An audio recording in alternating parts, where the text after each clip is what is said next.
Bonjour à tous, je suis vraiment ravie d'être ici car comme ça a été dit par mes prédécesseurs, la santé sexuelle n'a pas à rester à l'intérieur d'un cercle de spécialistes et donc je suis persuadée que de communiquer c'est vraiment le nerf de la guerre, surtout en ce qui concerne la santé sexuelle. Donc je suis Aurélie Bourmeau, je suis médecin de santé publique et sexologue, je suis professeure à l'université Paris-Cité.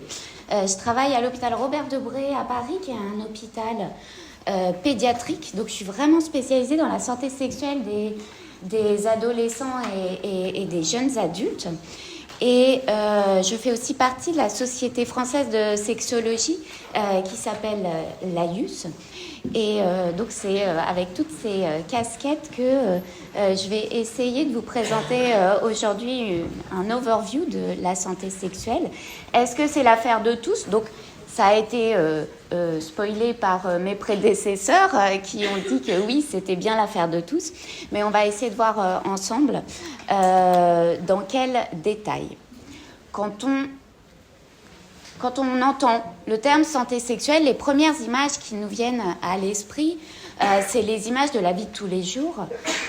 Et donc, c'est un vaste champ et un vaste périmètre qui s'ouvre à notre imagination. Ça peut commencer par tous les magazines que l'on peut voir et qui vont vous parler de la rubrique sexo, les tutos sexo sur YouTube, comment arriver à donner plus de plaisir, plus vite, mieux et à plus de personnes. Bien sûr, si on va un peu plus loin, c'est toute l'histoire de la sexualité et des luttes pour la santé sexuelle. En ce moment, vous le savez, il y a la problématique sociétale autour de l'utilisation du porno. On l'a dit aussi, il y a la lutte contre les infections sexuellement transmissibles, la lutte contre les grossesses non désirées, les problématiques de consentement et de violence sexuelle extrêmement d'actualité. Et puis si on va un peu plus loin, il y a toute la théorisation autour de ce qu'est la santé sexuelle. Et toutes les définitions, les concepts, les disciplines qui vont être mobilisées autour de cette thématique qui parle absolument à tout le monde. Alors, de quoi parle-t-on ? Donc, merci à mes prédécesseurs, pareil, d'avoir parlé de la définition de la santé sexuelle par l'OMS, comme ça on va passer rapidement dessus. Le principal message que je voudrais que vous reteniez, mais je pense que vous l'avez déjà puisque vous êtes ici, c'est que ce n'est pas l'absence de maladie, la définition de la santé sexuelle, c'est une approche beaucoup plus inclusive et beaucoup plus positive et qui en appelle à des déterminants non pas biomédicaux, mais aussi psycho, sociaux et sociétals. Donc, ce n'est pas l'apanage du médecin ou du professionnel de santé spécialiste. C'est l'apanage de toutes les disciplines du care, de la prise en soin et de l'accompagnement. L'objectif de ce qu'on peut faire en tant que professionnel de santé en matière de santé sexuelle, c'est vraiment cette approche inclusive et positive, puisque la santé sexuelle, si l'on la regarde sous ce prisme, a pour objectif de développer une qualité de vie sexuelle, une approche positive et respectueuse et la recherche de plaisir. Là, vous voyez la définition française qui vous dit que c'est la recherche d'expériences sexuelles agréables. Ce que nous dit la définition en anglais, ce n'est pas ça. Et c'est là où on voit que c'est assez politique quand on parle de santé sexuelle. C'est pleasurable en anglais, ce qui veut dire à la recherche de plaisir. Le mot plaisir n'est pas un gros mot et il est central quand on parle de santé sexuelle. Ça repose bien sûr, comme on l'a dit, sur les droits sexuels. On ne peut pas avoir une expérience en sécurité et de plaisir si on ne respecte pas les droits sexuels. Les droits sexuels qui ont été cités, je ne vous ferai pas la liste, ils sont nombreux, mais ils sont indispensables à une santé sexuelle de qualité. Et ça passe par le respect de l'individu dans toute sa complexité, ses désirs, son environnement le champ de la santé sexuelle. Dans le mot santé sexuelle, comme vous l'avez remarqué, il y a le mot sexe. Donc, on va parler de sexualité.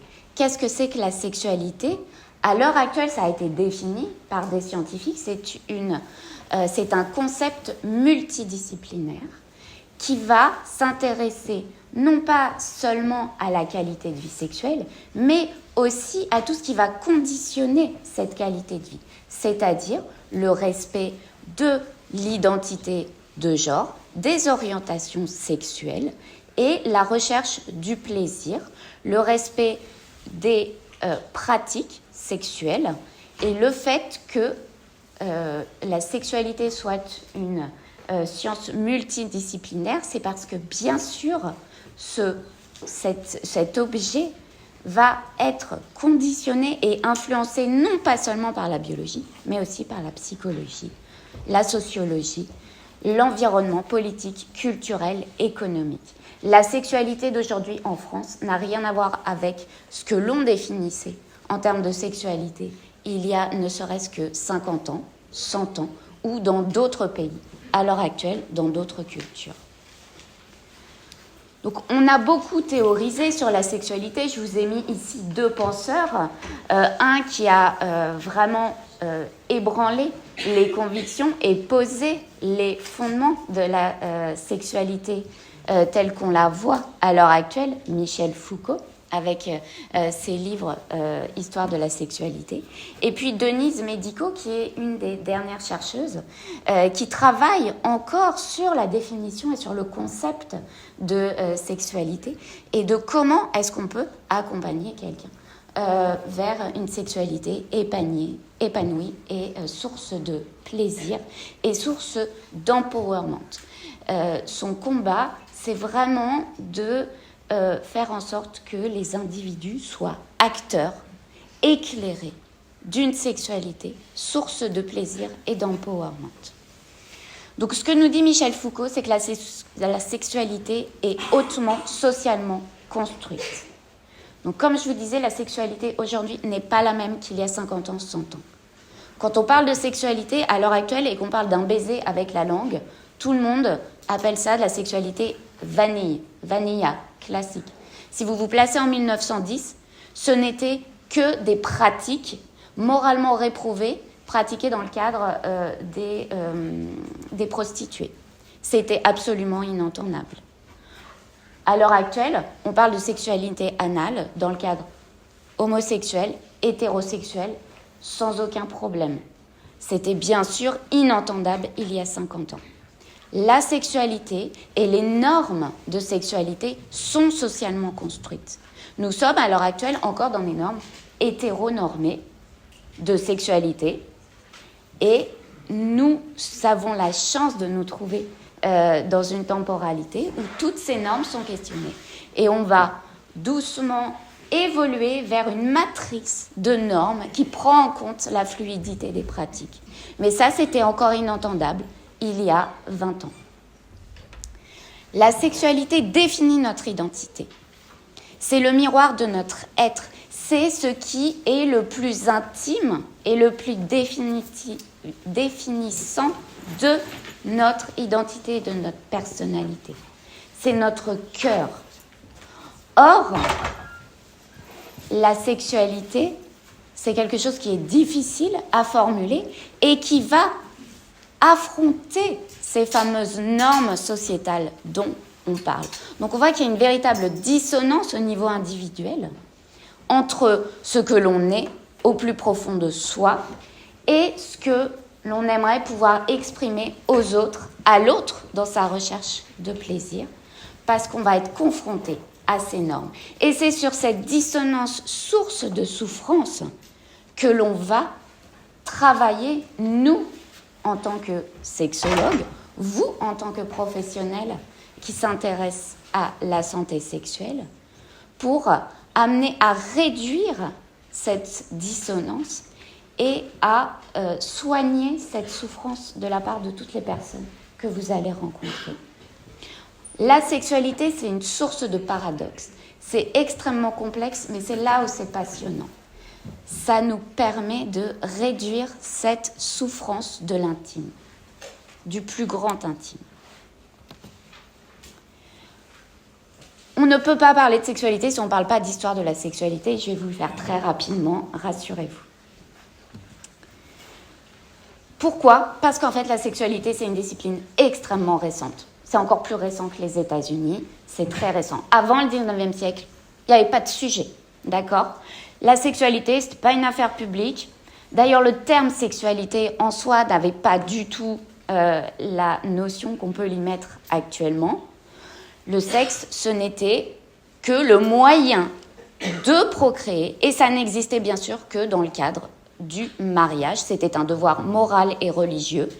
Il fallait se multiplier. Un mariage n'existait que s'il était consommé. La sexualité n'existait que si elle aboutissait à la production d'un petit être humain. Pas de débat.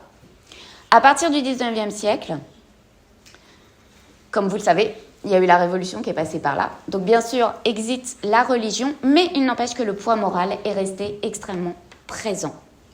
Par contre, on est passé à l'ère industrielle, donc dans l'ère du consumérisme. Et là, c'était pareil. On reste dans le cadre du mariage parce qu'on a une morale forte. Et on continue à penser la sexualité en tant que source de production. Cette fois-ci, pas de production de biens, mais de production de futurs ouvriers.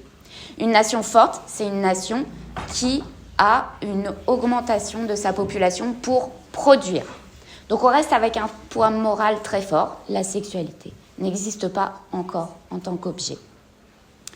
Par contre, au XIXe siècle, arrivent tous les progrès de la médecine, avec notamment les progrès sur l'infectiologie, la découverte des microbes. Et donc, doucement, la sexualité va être abordée par une autre discipline que l'Église ou la morale, par une discipline qui est naissante, la discipline des hygiénistes, donc des médecins qui vont s'intéresser aux problématiques sanitaires, encore une fois dans un esprit consumérisme. Si les gens ne sont pas malades, ils produisent mieux et plus longtemps. Et les hygiénistes vont s'emparer, toujours avec un poids moral très fort, des IST. Et ils vont s'attaquer aux prostituées. Les prostituées vont devenir des citoyens de deuxième zone à partir du moment où elles sont considérées comme vecteurs d'infections sexuellement transmissibles. On voit à quel point la norme patriarcale était encore très forte, puisque ce n'était pas l'homme qui amenait l'infection sexuellement transmissible à son domicile. La source était forcément la prostituée, et on niait les droits élémentaires de la prostituée, puisque à partir du moment où elle était porteuse d'une infection sexuellement transmissible, elle était internée dans un hôpital-prison et elle n'avait plus de droits fondamentaux. Bonne ambiance au 19e. Donc, fin du 19e, on voit ce shift vers une sexualité qui va être médicalisée. On va essayer de sortir de la morale sans toutefois vraiment y arriver. Et c'est la psychiatrie naissante, discipline naissante elle aussi, qui va s'emparer de la sexualité. Par contre, la morale sera toujours là en background.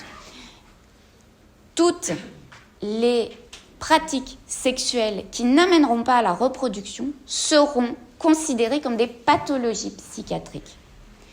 C'est Krafft-Ebing, avec son livre « Théorie de la dégénérescence », qui va lister toutes les pathologies en lien avec la sexualité, allant de la masturbation en passant par l'homosexualité et toutes les pratiques qui peuvent amener à une non-procréation.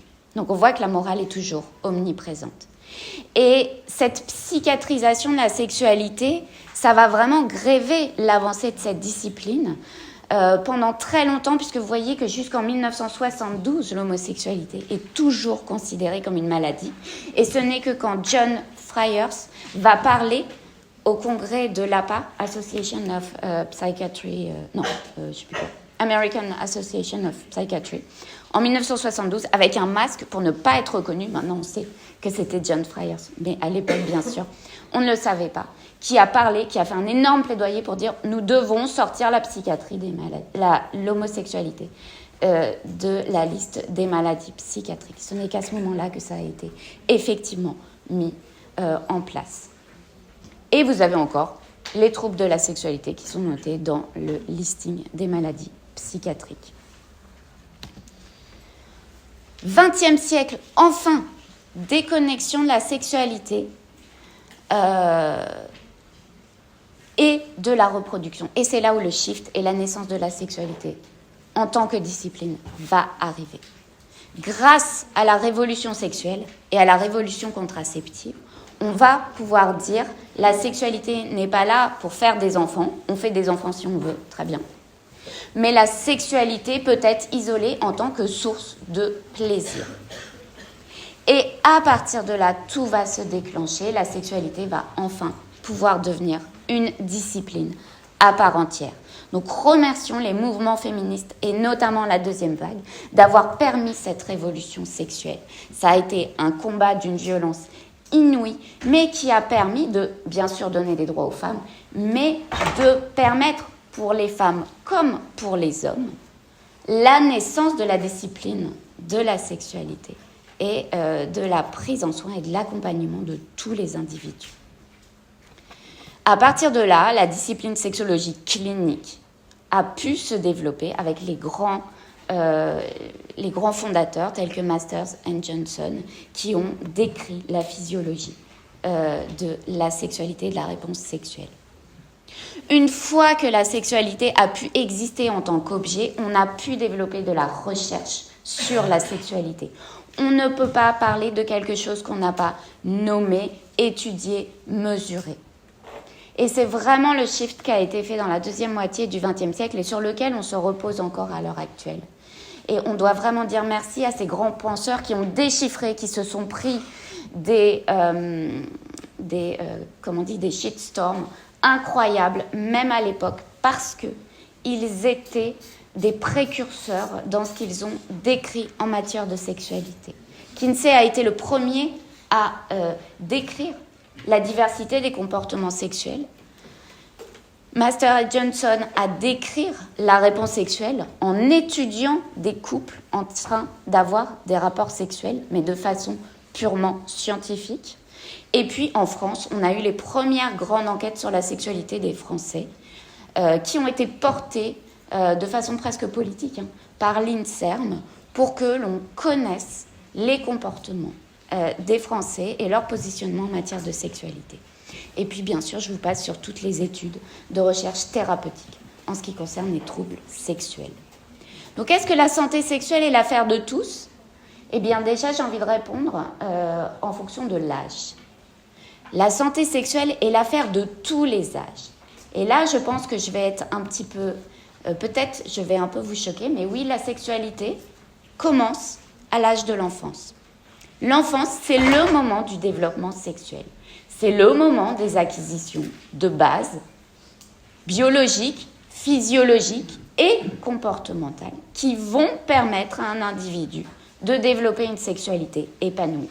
C'est un moment charnière dans la vie d'un individu. C'est le moment où l'enfant découvre la relation à l'autre, comment j'exprime mon affection, comment je respecte autrui, même s'il est différent, comment je me situe dans la relation au genre, à l'autre genre, et comment j'acquiers les premières notions de consentement. Je vais vous parler d'agentivité. L'agentivité, c'est le fait d'être acteur, éclairé de sa santé, de ses comportements. C'est vraiment la notion d'empowerment. Ça se pose dès l'enfance, y compris en matière de santé sexuelle. L'enfance, c'est là où on découvre son corps, son propre corps, où on se regarde dans la glace, où on se regarde soi-même et où on regarde les corps des autres petits-enfants. Ce sont le lieu des premières explorations. Et à l'heure actuelle, comme vous le savez, c'est aussi les premières utilisations du numérique avec les risques qui sont associés. à ces utilisations du numérique. L'utilisation des réseaux sociaux, qu'est-ce que je peux dire, qu'est-ce que je ne peux pas dire vis-à-vis de mon intimité. Et bien sûr, le risque à l'exposition inappropriée à du contenu pornographique. Malheureusement, l'enfance, c'est aussi le lieu des violences sexuelles. Un chiffre fondamental à retenir, 40% de toutes les violences sexuelles ont lieu avant l'âge de 11 ans. Nous devons protéger la santé sexuelle des enfants. Nous devons lutter contre les violences sexuelles faites aux enfants. Particulièrement traumatisantes parce que réalisées dans le cadre de, la plupart du temps, la famille, par quelqu'un de connu, et sur des durées longues et répétées. 12 millions d'enfants en France. Donc oui, on peut dire que la santé sexuelle concerne beaucoup. L'adolescence, c'est vraiment ce que je connais très bien et ce que j'adore les adolescents. Ils sont extraordinaires et plein de surprises. Donc c'est la période de la vie entre l'enfance et l'âge adulte. C'est une période charnière en matière de positionnement de la sexualité. Ils subissent, on peut le dire, une croissance physique accélérée, un développement cognitif et psychologique accéléré. C'est la puberté, l'adolescence. C'est l'apparition des caractères sexuels primaires et secondaires. C'est vraiment la sexualisation de l'individu. C'est là où les nouveaux schémas comportementaux se mettent en place. C'est aussi là où on peut travailler. Parce que c'est encore de la pâte à modeler, l'adolescent. C'est de la pâte à modeler qui va se coller sur ce qu'il rencontre. Et d'ailleurs, c'est plutôt de la pâte à sel, parce que très vite, ça se fixe. Donc l'adolescence, c'est vraiment le champ des possibles. Et c'est là où on peut travailler sur la sexualité et avec des individus qui sont d'une curiosité sans faille et qui sont prêts à tout entendre si, bien sûr, on leur parle avec leurs mots à eux, qui sont parfois une autre langue. Le moment de l'adolescence, c'est le moment où ils prennent leur distance avec la famille. Donc pour les parents, c'est une période très compliquée. C'est là où ils se rapprochent de leur père et où le regard le plus important, c'est celui de leur père. Donc on doit travailler avec les pères, bien sûr. Et c'est un moment d'une grande pudeur. Donc bien sûr qu'avec mes adolescents, j'arrive pas en leur parlant d'érection, d'excitation, d'éjaculation. D'accord ? Ça se ferme tout de suite, ça devient tout rouge et c'est fini. Et ils sont très anxieux face à tous les changements qu'ils subissent. C'est là où s'expérimentent toutes les premières fois. Donc, pour bien grandir et bien se développer, ils ont besoin d'une éducation complète à la sexualité. Et ça, c'est ce qu'on peut leur apporter. Comme je vous le dis, ils sont curieux, ils n'attendent que ça de nous. On a 8 millions d'adolescents en France. Donc oui, ça concerne beaucoup de personnes. Les premières fois, les premières masturbations, 23% des filles, 60% des garçons, très genrés. Les premiers visionnages de porno volontaires, encore une fois très genrés. Et comme vous pouvez le voir, il n'y a pas non plus une épidémie de porno. 50% des garçons regardent régulièrement du porno. On n'est pas du tout dans la consommation inadaptée du porno. On pourra en discuter si vous voulez du phénomène sociétal du porno par la suite. Ce sont les premières relations amoureuses, les premiers baisers, les premiers rapports sexuels, puisque vous le savez, en moyenne, le premier rapport sexuel est à 17,7 ans, à peu près, pour les garçons et les filles, je sais. 17-18 ans, la moitié l'ont fait avant, la moitié le feront après. C'est ce qu'on appelle le coming pour les minorités sexuelles et de genre. C'est le moment où les individus réalisent vers qui ils sont attirés, de qui ils tombent amoureux, de qui, par qui ils sont excités. Et c'est aussi le coming in de genre. Est-ce qu'ils sont en identité, est-ce que leur identité correspond à leur sexe biologique ou pas? Ou est-ce qu'il y a une fluidité? Et bien sûr, l'adolescence continue à être une période de fragilité vis-à-vis des violences sexuelles. En matière de comportement à risque et de prise de risque, on va parler des IST et des grossesses non désirées, les adolescents sont beaucoup moins foufous qu'on ne peut le penser. Ils sont très au courant des risques et la plupart font très attention. Donc j'aimerais qu'on sorte de cette image que l'adolescent brûle la chandelle par les deux bouts et fait absolument n'importe quoi avec sa santé. Nos adolescents ne sont plus du tout, s'ils l'ont été, dans ce type de comportement. Ils font attention. Je ne dis pas qu'il n'y a pas des outliers, mais globalement, nos adolescents sont informés et font attention. L'âge adulte. Alors l'âge adulte, c'est rigolo, c'est le seul âge qui n'est pas défini en soi, mais qui est défini dans la négative. Je suis plus jeune et je suis pas encore vieux. Je suis au milieu, d'accord ? Donc, on va essayer de voir ce qui se passe dans cet âge qui n'existe pas vraiment et qui n'est pas vraiment défini. Je pense dans lequel la plupart d'entre nous se situent. Qui est concerné par l'âge adulte ? Donc, si on regarde la pyramide des âges, vous voyez, c'est plus du tout une patate, une pyramide, c'est une grosse patate. Eh bien, c'est quand même presque la moitié des Français qui est dans ce qu'on appelle l'âge adulte.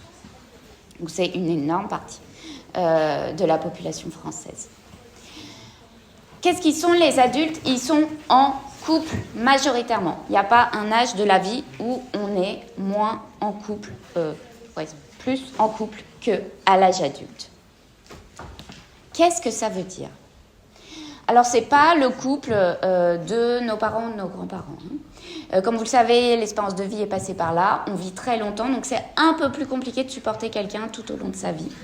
Donc, on va plutôt alterner différents couples. Comme disait Philippe Breno, qui lui aussi a posé la sexologie en France, on est sur des tranches de vie. On va être en couple, mais pas toujours avec la même personne. Et comme vous pouvez le voir sur les graphiques, ou pas du tout, parce que ce n'est pas forcément très clair, les Français sont de plus en plus souvent avec deux grands couples au cours de leur vie, plutôt qu'avec un seul grand couple. Quand on dit grand couple, c'est je reste longtemps, je fais des enfants avec, etc. Et donc ça, c'est la tendance actuelle, c'est la succession de couples pendant la période adulte. Qu'est-ce qui se passe dans ces couples ? Eh bien, on peut voir qu'il y a une sexualité active avec des rapports sexuels fréquents. C'est la période de la vie, le couple plutôt jeune, où il y a le plus de rapports sexuels à l'intérieur du couple. Mais ce n'est pas une réalité noire et blanche. Vous pouvez voir que les couples représentent une diversité de pratiques. Vous avez les gens qui sont en couple et qui ont des rapports sexuels, ça ne représente que, finalement, la moitié de la sexualité et des comportements sexuels des adultes. Vous en avez quand même un quart qui est célibataire sans rapport sexuel. Donc là, on va retrouver l'isolement, que nous, on rencontre beaucoup en consultation. Et puis, vous avez les pratiques qui s'ouvrent avec des célibataires qui ont des rapports sexuels ou les 4% du milieu qui sont dans la situation que vous avez tous entendue une fois. C'est compliqué. Donc oui, peut-être un peu avec quelqu'un ou deux ou trois, je ne sais pas. Voilà. Et puis, vous avez, et ça c'est une tendance qui existe et qui persiste, les couples qui n'ont jamais de rapport sexuel. Les nouveaux couples, donc là on va parler des un peu plus jeunes, ils sont rencontrés en grande majorité. Le premier lieu de rencontre, à l'heure actuelle, c'est les applications de rencontre. Ou les réseaux sociaux et voilà, on se DM et on se rencontre. C'est bien avant les soirées entre amis et le travail.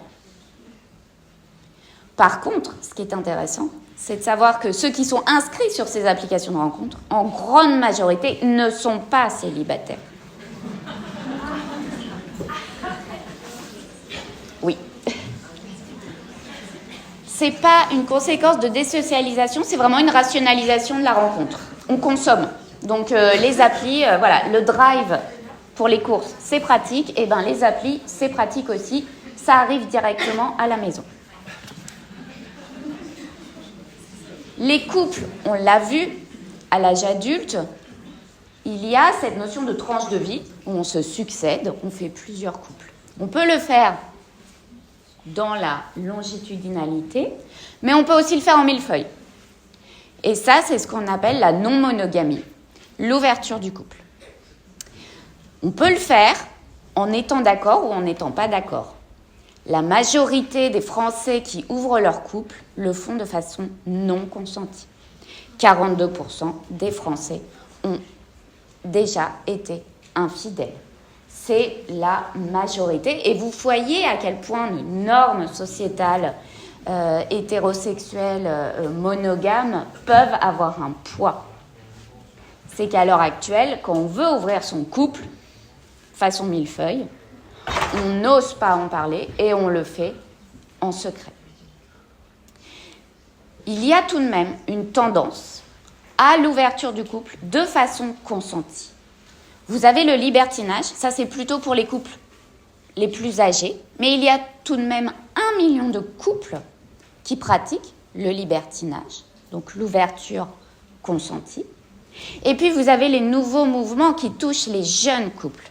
Le mouvement Sexpo, donc sexe positif, c'est le mouvement d'ouverture du couple avec des pratiques sexuelles à plusieurs, mais avec une approche très politisée, militante, écologique, inclusive, et cette volonté donc de militer pour des pratiques sexuelles dans le cadre du consentement. Et puis vous avez aussi les mouvements de polyamour, où nous avons des individus qui partagent une relation romantique et sexuelle, pas en couple, mais à plusieurs. On n'a aucune idée des chiffres à l'heure actuelle de ces nouvelles tendances.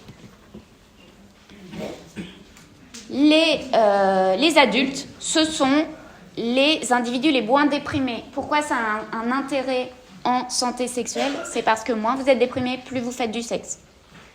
Et inversement. Plus vous êtes déprimé, moins vous faites du sexe.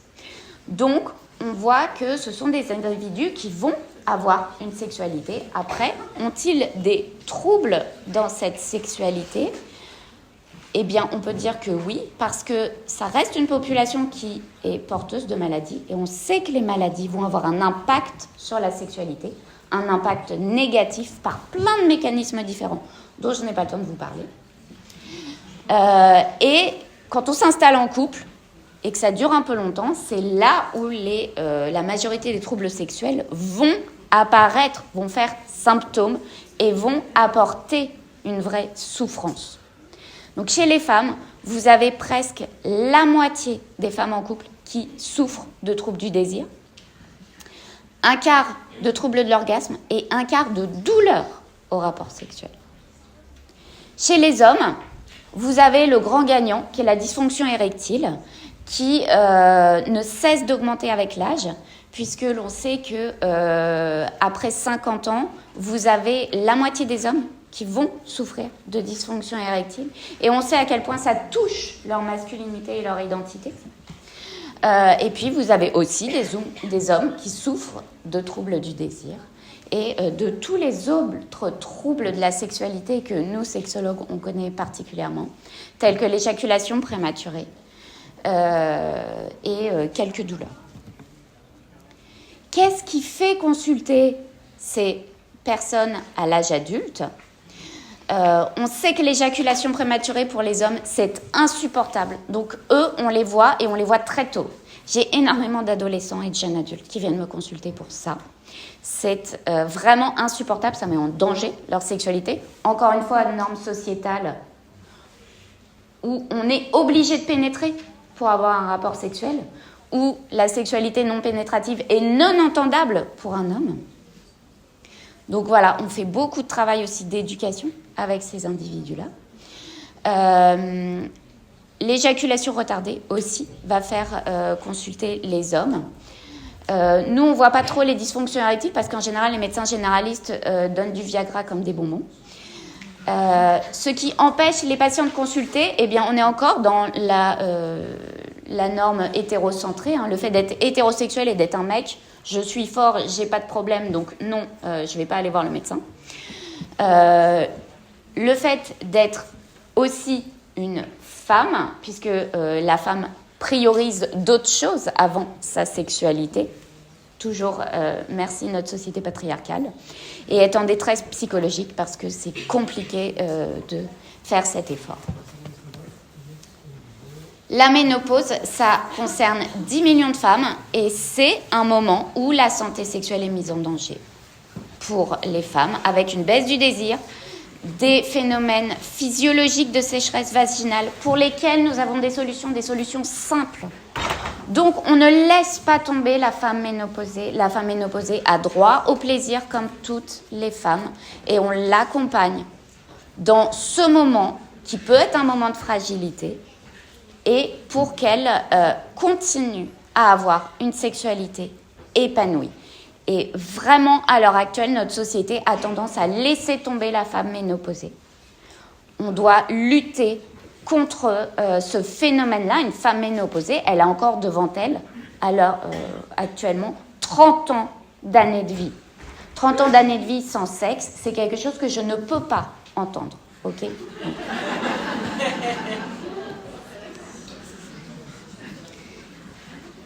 Transition avec la période de la maturité. On a presque 20 millions de personnes en France de plus de 60 ans et ça ne va qu'en grandissant puisque c'est la génération des boomers qui prend de l'âge. C'est une génération qui vit de moins en moins en couple. Donc le nombre de couples diminue, donc de plus en plus isolés. Et avec aussi donc une absence de sexualité, mais qui n'est pas désirée, qui est subie.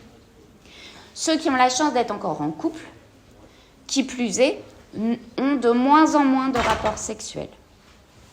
Il y en a la moitié qui n'ont plus de rapports sexuels. On sait que c'est en lien avec le vieillissement, mais surtout en lien avec la montée de la polypathologie qui, comme je vous l'ai dit, va avoir un impact direct et négatif sur la sexualité des individus. Maintenant, on va s'intéresser à est-ce que la santé sexuelle concerne tout le monde ? Est-ce qu'elle concerne les populations vulnérables ? Bien sûr, vous l'avez dit, les populations vulnérables, nous, en tant que professionnels de santé, et en tant que suivant nos politiques de santé et en tant que citoyens, on doit particulièrement s'intéresser à la santé sexuelle des populations vulnérables parce que c'est celles qui ont le plus besoin de notre attention. Vous avez déjà le premier champ dont je vous ai déjà parlé, donc on va passer rapidement. Les personnes porteuses de maladies chroniques et avec l'âge, les personnes porteurs de polypathologie. Quand je parle de maladies chroniques, je parle autant des maladies organiques que des personnes porteuses de problématiques de santé mentale. Vous avez 1 Français sur 10 qui souffre de troubles dépressifs. Et vous avez vu qu'avec la période Covid, ça augmente. Et moi, mes adolescents, ils sont tous archi-déprimés. Et ça, c'est un vrai problème pour la mise en place de leur sexualité. Vous avez 12 millions de Français qui sont en ALD. Et dès qu'on est porteur de maladies chroniques, les chiffres nous disent qu'on a 2 fois plus de risques d'être porteur de troubles sexuels. Et puis, il y a la iatrogénie. On a parlé de la santé mentale, du fait que les Français ne vont pas bien. Quand vous n'allez pas bien, qu'est-ce que le médecin généraliste vous donne ? Des inhibiteurs de la recapture de la sérotonine. Et quand ça va vraiment pas bien, des antipsychotiques. Ces médicaments-là ont des effets secondaires à quasi 100% sur la sexualité, avec tous les troubles sexuels. Plus de désir, plus d'érection, plus d'excitation, plus rien. Et ça, c'est 11% des plus de 15 ans. 1 sur 10. Parmi vous, là, il y en a, je ne sais pas combien vous êtes, mais on va dire il y a ce rang-là, no offense, qui prend des IRSS et qui a des conséquences sur sa sexualité. Le handicap, on en a parlé, le la population vulnérable la plus oubliée à l'heure actuelle. En institution, on nie les droits sexuels de ces patients. Je vous rappelle que vous avez le droit à l'intimité. Dans les institutions sexuelles, vous ne pouvez pas fermer votre porte, vous ne pouvez pas... Dans les institutions... Ça n'existe, ça serait bien, hein, mais non, dans les institutions, et notamment pour les porteurs de handicap invisible, on ne peut pas fermer une porte et on nie la sexualité. Et moi, je parle pour mes adolescents qui sont en institution psychiatrique, on leur nie le fait qu'ils peuvent développer une sexualité, être en couple, etc.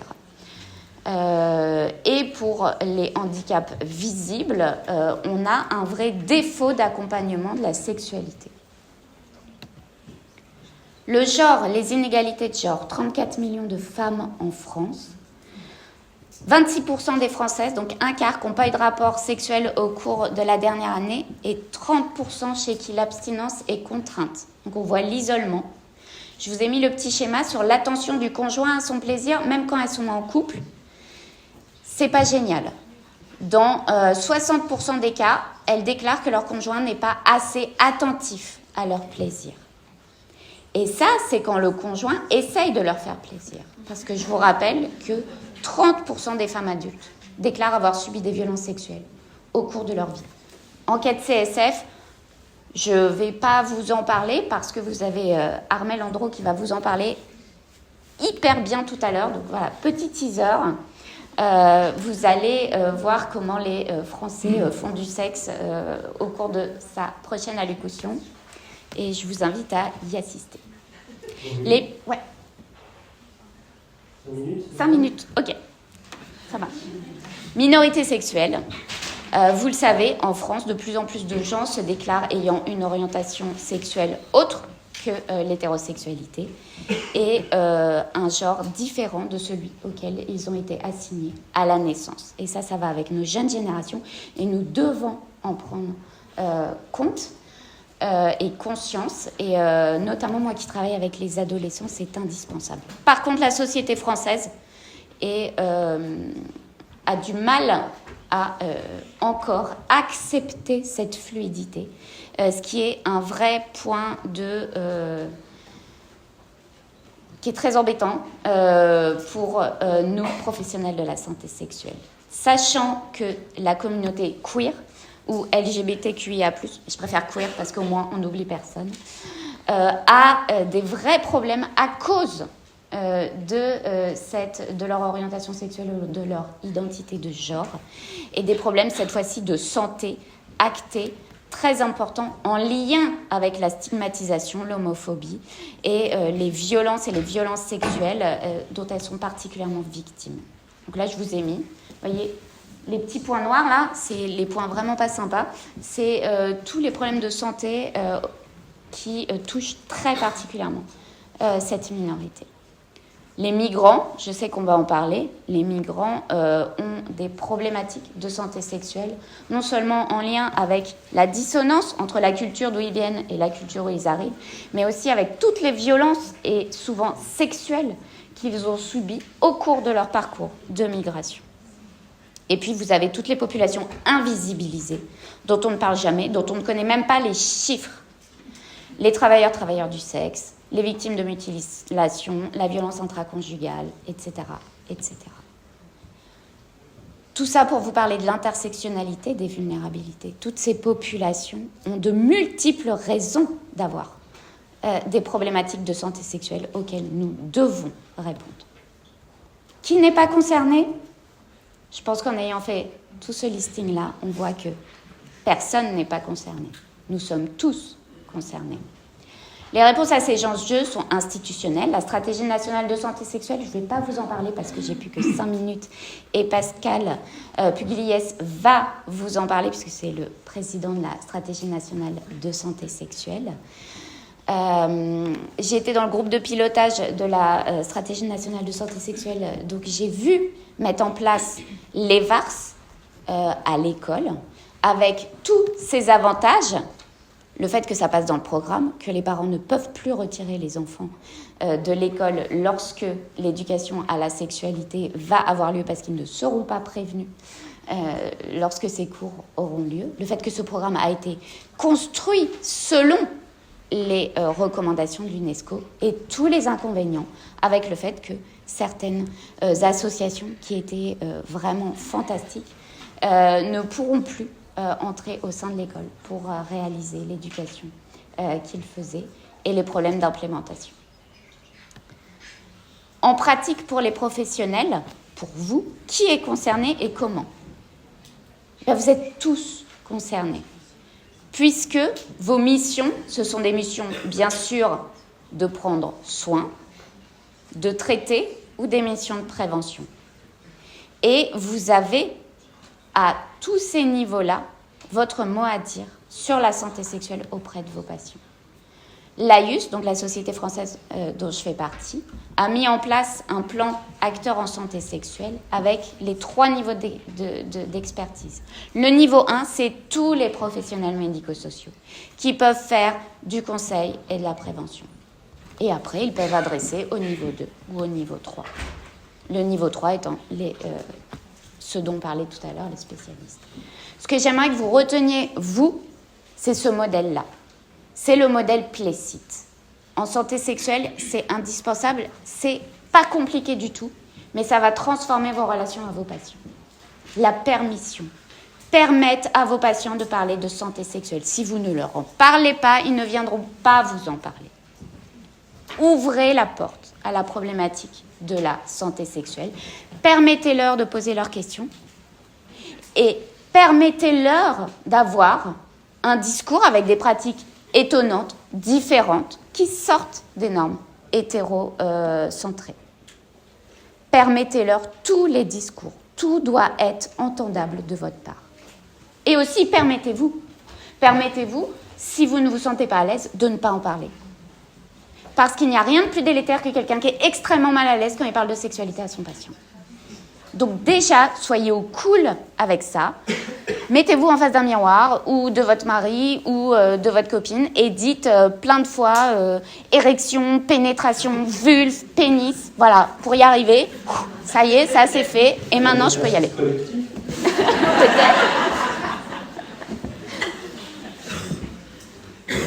Permettez-vous et permettez aux patients. Et après, vous pouvez faire de l'information avec votre niveau de connaissance. Vous voyez, tout ce qu'on vient de voir, vous le connaissiez déjà, c'est très simple.